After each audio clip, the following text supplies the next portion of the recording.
Hello everyone, welcome back to my channel. Today we are going to discuss Thorndike's trial and error theory of learning, and also watch the video till end so that you will not miss anything and understand the concept much better.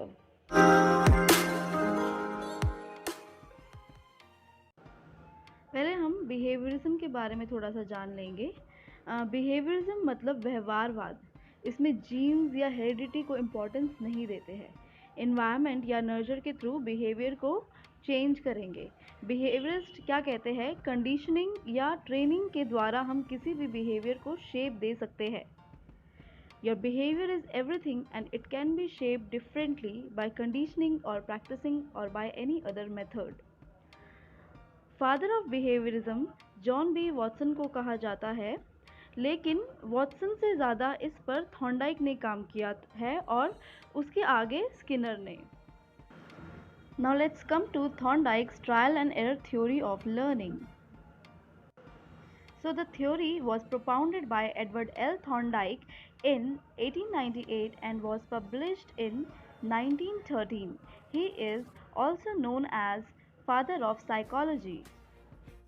This theory is known by several names such as trial and error theory, Thorndike's connectionism, stimulus response theory, Thorndike's bond theory, etc. Now before experiment, let's discuss the essential elements of trial and error theory of learning.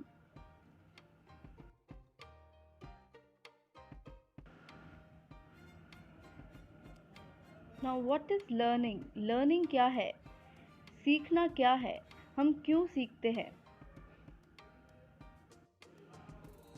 हम कुछ भी सीखते हैं तो उसके पीछे कोई motive होता है, हमारी कोई नीड होती है, कोई रीज़न होता है। बिना नीड, बिना मोटिव के हम सीख नहीं सकते। अब फर्स्ट एलिमेंट है ड्राइव। ड्राइव का मतलब है चालक। अब चालक क्या है? आप कुछ भी सीखना चाहते हैं तो जो आपको मोटिवेट कर रहा है, जिसके लिए आप ये सब कुछ कर रहे हैं, सीख रहे हैं या कोई काम कर रहे हैं, तो क्यों कर रहे हैं? जो आपसे ये सब कुछ करवा रहा है उसे कहते हैं ड्राइव। अब एग्जाम्पल के साथ समझेंगे। आपका ही एग्जाम्पल ले लेते हैं। आप इस चैनल पे क्यों आए हैं? आप ये वीडियो क्यों देख रहे हैं? आप दूसरी वीडियो भी देख रहे होंगे, क्यों देख रहे हैं? आप क्यों पढ़ रहे हैं? आप इस थ्योरी के बारे में क्यों पढ़ रहे हैं? आपका मोटिव क्या है? आपसे क्या चीज़ है जो आपसे ये सब कुछ करवा रही है? वो है आपकी जॉब, सरकारी नौकरी, राइट? ये जो आप सब कुछ पढ़ रहे हैं, सब कुछ जो भी सीख रहे हैं, ये क्यों कर रहे हैं? कि लास्ट में आपको एक अच्छी नौकरी मिले, राइट? आप ये सब सीख कर, पढ़ कर एग्ज़ाम क्लियर कर सके और फिर आपको अच्छी जॉब मिल सके। नंबर 2 इज़ डेफिनेट गोल। अब डेफिनेट गोल क्या है?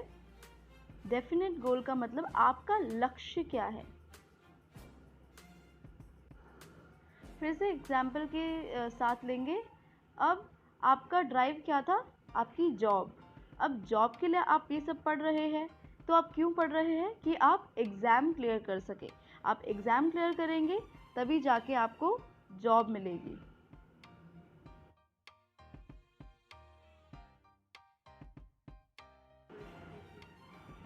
अब अगला है ब्लॉक या ऑब्स्टेकल। क्या होता है ये? रुकावट, बाधा। अब क्या है, हर किसी का कोई वीकनेस होता है, वीक पॉइंट होता है। जैसे कोई सब्जेक्ट आपका वीक है और कोई बहुत स्ट्रॉन्ग है, तो जो वीक है उस पर आप ज़्यादा मेहनत करेंगे और हो सकता है उसमें आप कम भी स्कोर करें, तो वो आपका क्या हो जाता है? एक ब्लॉक, रुकावट बन जाता है। या आप पढ़ नहीं पाते हैं, आप स्टडी नहीं कर पाते हैं किसी भी रीज़न की वजह से, तो वो भी आपका क्या है? एक रुकावट बन जाता है एग्ज़ाम क्लियर करने में। Next is random movements. अब रैंडम मूवमेंट्स क्या है? अनियमित क्रियाएं। मतलब आप अलग अलग क्रियाएं करते हैं, अलग अलग मूवमेंट्स करते हैं पढ़ने के लिए, जैसे आप स्टडी मटेरियल से पढ़ रहे हैं या प्रैक्टिस कर रहे हैं, और आप रिसर्च कर रहे हैं, जैसे आप अभी ये वीडियो देख रहे हैं या कोई और वीडियो आपने देखी होगी या किसी और बुक से पढ़ा होगा, तो ये सब क्या है, आपके रैंडम मूवमेंट्स, आपके जो वीक पॉइंट्स थे आप उस पर काम कर रहे हैं। और आपका जो भी सब्जेक्ट कंटेंट है, आप अपने सब्जेक्ट सिलेबस जो है आपका वो पढ़ रहे हैं, और स्पेशली आप वीक पॉइंट्स को भी क्लियर कर रहे हैं। तो ये आप क्या कर रहे हैं, रैंडम मूवमेंट्स, अनियमित क्रियाएं कर रहे हैं एग्ज़ाम क्लियर करने के लिए, अपनी वीकनेस को दूर करने के लिए। Now next is success by chance, यानी संयोगवश सफलता।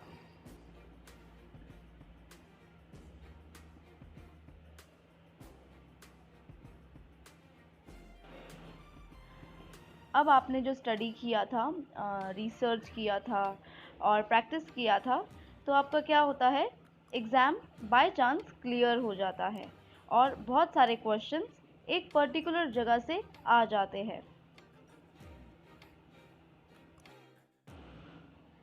नेक्स्ट जो है वो है सिलेक्शन ऑफ राइट रिस्पॉन्स, मतलब सही अनुक्रिया का चयन करना।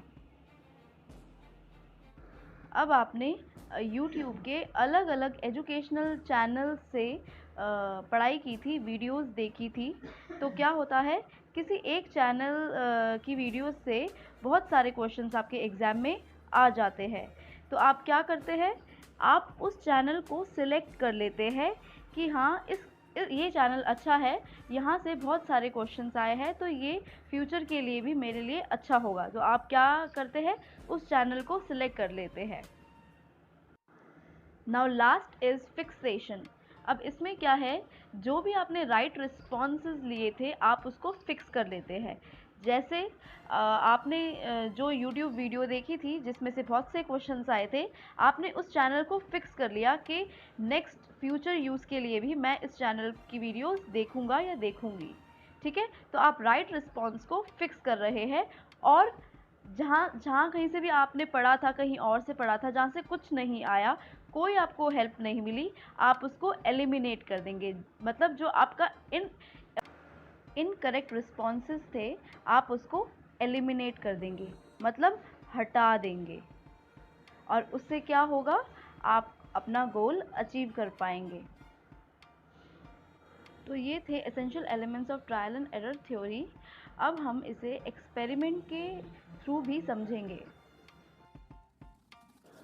Thorndike prepared A puzzle box with iron bars, और उसका दरवाज़ा एक लेवर को प्रेस करने से ही खुलता था।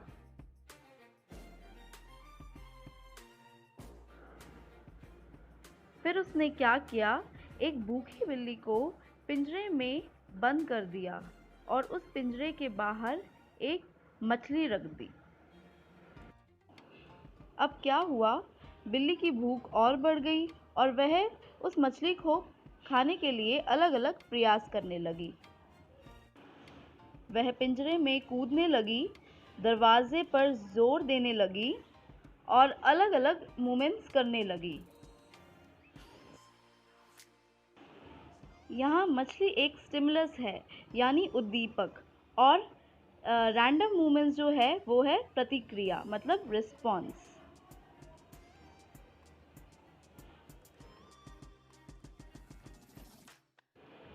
बिल्ली को मछली खानी थी, इसलिए उसको पिंजरे से बाहर आना था, पर वह नहीं जानती थी कैसे। बट इन सब रैंडम मूवमेंट्स में लेवर टच हो जाता है और डोर ओपन हो जाता है। जैसे ही डोर ओपन होता है, बिल्ली मछली को खा लेती है। अब ये सेम प्रोसेस बार बार रिपीट होता है। The cat was kept hungry. It repeated the same random efforts to come out of the box. अब इससे क्या होता है, बिल्ली को समझ में आने लगता है कि लेवर के आसपास टच करने से डोर ओपन हो जाता है।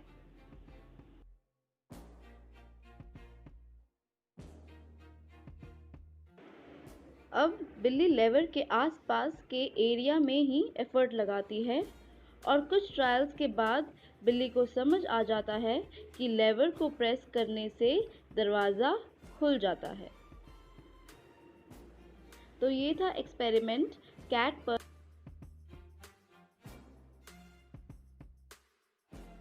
क्या है? Hungry cat. अब यहाँ पे ड्राइव क्या है? ड्राइव है हंगर, बिल्ली की भूख। अगर बिल्ली को भूख ही नहीं लगी होगी तो वो कोई मूवमेंट नहीं करेगी, अपने एक ही जगह पे बैठे रहेगी। अब यहाँ पे गोल क्या है?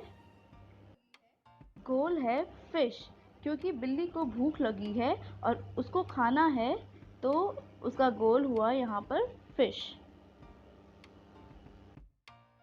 अब यहाँ पर रुकावट क्या है? ऑब्स्टेकल क्या है? ब्लॉक क्या है? बिल्ली को भूख लगी है, उसको फिश खानी है, पर बिल्ली बॉक्स में बंद है, तो वो फिश नहीं खा सकती। तो इस वजह से ये जो बॉक्स है वो ऑब्स्टेकल है। अब इस बॉक्स से बाहर निकलने के लिए बिल्ली बहुत सारे मूवमेंट्स करती है, बहुत सारे प्रयास करती है बाहर निकलने के लिए, कि वो बाहर निकल सके और फिश को खा सके। तो उसको क्या कहेंगे? Random movements. क्या होता है? कैट रैंडम मूवमेंट्स करते करते बाय चांस लेवर को प्रेस कर देती है और क्या होता है? डोर ओपन हो जाता है और जो कैट है वो अपने गोल पर पहुंच जाती है, फिश तक पहुंच जाती है और फिश को खा लेती है। अब ये सेम सिचुएशन बार बार दोहराई जाती है और बार बार गलती से उसका जो हाथ है वो लेवर पर प्रेस हो जाता है और डोर ओपन हो जाता है और वो अपने गोल तक पहुंच जाती है। अब इसको हम क्या बोलेंगे? सक्सेस बाय चांस, क्योंकि बिल्ली को नहीं पता कि यहाँ प्रेस करने से गेट खुल रहा है। वो बाय चांस वहाँ टच कर देती है लेवर पर और जो डोर है वो ओपन हो जाता है। अब बिल्ली को समझ में आ जाता है कि इसी एरिया में टच करने से डोर जो है वो ओपन हो जाता है, तो वो सिलेक्ट कर लेती है उस एरिया को कि बस यहीं पर एफर्ट लगाना है और डोर ओपन हो जाएगा और वो अपने गोल तक पहुंच जाएगी। उसके बाद क्या करती है? वो फिक्स कर लेती है। नेक्स्ट थोड़े और ट्रायल्स के बाद वो फिक्स कर लेती है कि यही जगह पर प्रेस करना है और बाकी किसी जगह वो एफर्ट नहीं लगाएगी, एलिमिनेट करेगी बाकी जगह और अपने गोल को अचीव कर लेगी। Laws of learning. There are 2 laws of learning, primary law and secondary law, but the main law is primary law. हम मेन फोकस प्राइमरी लॉज पर करेंगे। There are 3 types of primary laws: law of readiness, law of exercise and law of effect.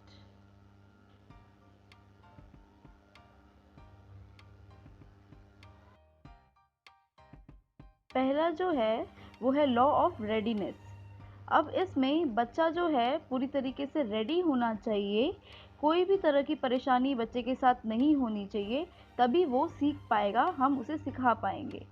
अब बच्चा जो है physically, cognitively, socially and emotionally fit होना चाहिए, तभी उसको हम कुछ सिखा सकते हैं, लर्निंग तभी हो सकती है। फिजिकली में बच्चा शारीरिक रूप से स्वस्थ होना चाहिए, भूखा नहीं होना चाहिए, तबीयत बिल्कुल ठीक होनी चाहिए, बॉडी में कोई भी तरह की कोई प्रॉब्लम नहीं होनी चाहिए। अगर कोई भी प्रॉब्लम हुई तो वह लर्निंग नहीं कर सकता। नेक्स्ट है कॉग्निटिवली। कॉग्निटिवली में बच्चा मेंटली रेडी होना चाहिए, कॉग्निटिवली रेडी होना चाहिए। आप 5th क्लास के बच्चे को 10th क्लास का नहीं पढ़ा सकते, जो उसका लेवल है उसी के अकॉर्डिंग आप पढ़ा सकते हैं। नेक्स्ट है सोशली। अगर कोई बच्चा पूरी तरह से आइसोलेटेड है, उसको अकेला पढ़ाया जाता है या फिर क्लास में उससे कोई बात नहीं करता, टीचर भी ज़्यादा रिस्पॉन्स नहीं देती, तो उस बच्चे का स्कूल में आने का मन नहीं करेगा और ना ही पढ़ने का मन करेगा।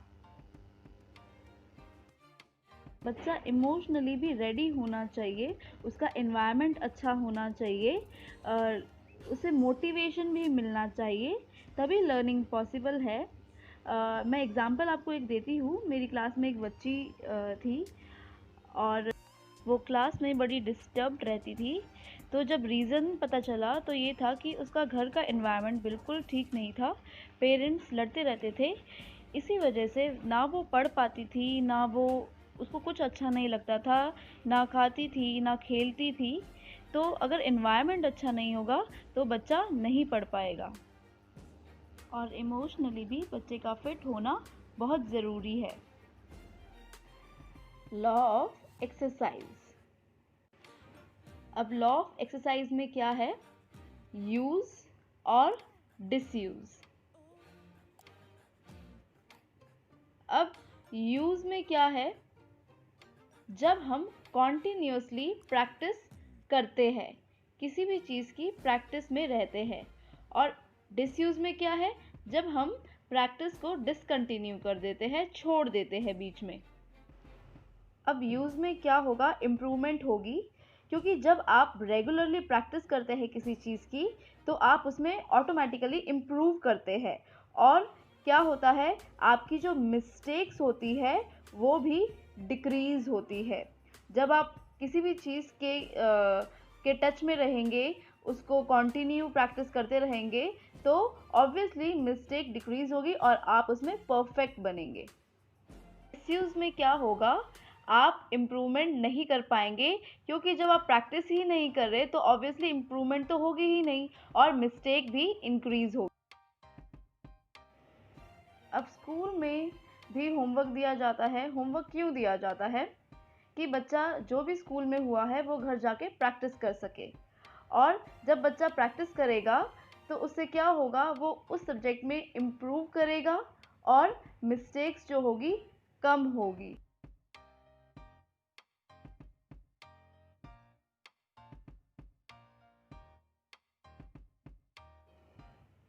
Law of effect. अब कोई काम करने के बाद क्या इफेक्ट आया, क्या प्रभाव पड़ा? जो भी इफेक्ट है पॉजिटिव भी पड़ सकता है और नेगेटिव भी पड़ सकता है। पॉजिटिव को हम रीइंफोर्समेंट या रिवॉर्ड कहते हैं और नेगेटिव को हम पनिशमेंट कहते हैं।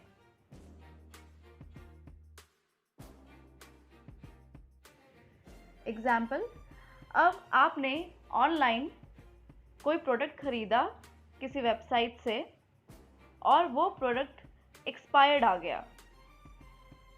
अब आपका जो इफ़ेक्ट आपके ऊपर पड़ा उस वेबसाइट का कैसा पड़ा? नेगेटिव, क्योंकि एक्सपायर्ड आया, आप उस वेबसाइट से दोबारा कुछ नहीं खरीदेंगे। पर अगर उसकी क्वालिटी, उस प्रोडक्ट की क्वालिटी अच्छी आई होती और वो अच्छा प्रोडक्ट होता तो डेफिनेटली आप कभी फ्यूचर में ऑनलाइन शॉपिंग करते तो आप उस वेबसाइट को ज़रूर यूज़ करते। तो वो क्या पड़ा? पॉजिटिव इफ़ेक्ट पड़ा। अगर क्वालिटी अच्छी है तो पॉजिटिव इफ़ेक्ट, अगर एक्सपायर्ड या ब्रोकन है तो नेगेटिव इफ़ेक्ट। तो किसी भी काम के पॉजिटिव या नेगेटिव इफ़ेक्ट हो सकते हैं। So these are the primary laws of Thorndike's theory of learning.